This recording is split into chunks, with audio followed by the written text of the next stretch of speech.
वनस्पती तंत्रामध्ये मित्रांनो सर्वांचं स्वागत आहे. बघा कॉईन आलेले आहेत. आपण नवीन काही कॉईन आले की खर्चित नाही, असे घरी जपून होता आपलं राहावे माहिती म्हणून. तरी कॉईन काय काय बघून घ्या. बघा ही 1 रुपयाचा कॉईन आहे, 1 रुपयाचा कॉईन आहे. ही 10 रुपयाचा कॉईन आहे.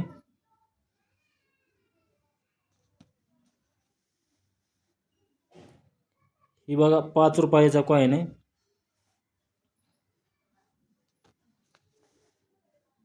ही बघा 2 रुपयाचा कॉईन आहे.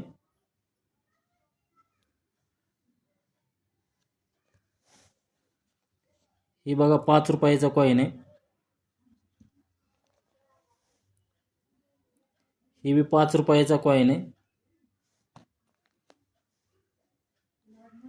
ही 5 रुपयाचा कॉईन आहे.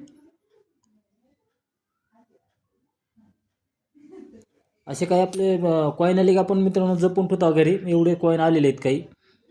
ही बी बघा 5 रुपयाचा कॉईन आहे.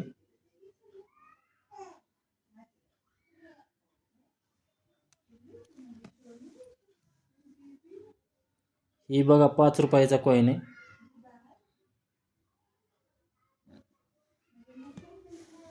ही बघा इकडे 20 रुपयाचा कॉईन आहे.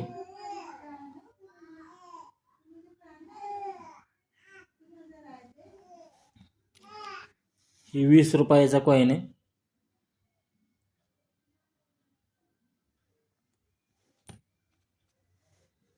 ही बघा 20 रुपयाचा कॉईन आहे. बघा मित्रांनो असे काही कॉईन आले की खर्चायचे नसतात. असे घरात ठेवल्यानंतर एक कॉईनमधून एक ऊर्जा निघत असते, म्हणून मी खर्चित नाही चांगले कॉईन असे. म्हणून सांभाळून ठेवतो कॉईन आले का. असे समजा असे काही नवीन कॉईन आले घरात तुम्ही जर ठेवले हे, तर ह्याच्यापासून एक विद्युतधारा ऊर्जा चांगली निघते लक्ष्मीसाठी. म्हणून खर्चायची नाही ते. असेच घरात चिल्लर पैशात कुठतरी डब्यात घराच्या डाव्या बाजूला, म्हणजे वरलाकडे तोंड करून जर तुम्ही उभारला घरामध्ये, तर डाव्या बाजूला घरात ठेवून द्यायचे असतात. तर ती बघा दिशा कुठली येते. आणि असेच आपण कॉईन बाकीचे बी ठेवलेले आहेत बघा ह्या डब्यात. पण हे आपले नॉर्मल कॉईन आहेत. हे 5 रुपये 10 रुपये आणि ही काही चिल्लर आहे. उगा बसल्या बसल्या लक्षात आलं म्हणून मला ही कॉईनचा एक आपलं दाखवा. ही 1 रुपयाचा कॉईन बघा मित्रांनो आपल्याला काल आला आहे आपल्याकडं. ती बी जपून ठेवलं आहे, कारण ह्याच्यातून नवीन असे काही कॉईन असले तर बाबा राहावे आपले पैसे घरात 4-2. एक कॉईन सगळं ठेवून द्यायचा, दुसरा कॉईन आला की खर्चून टाकायचा.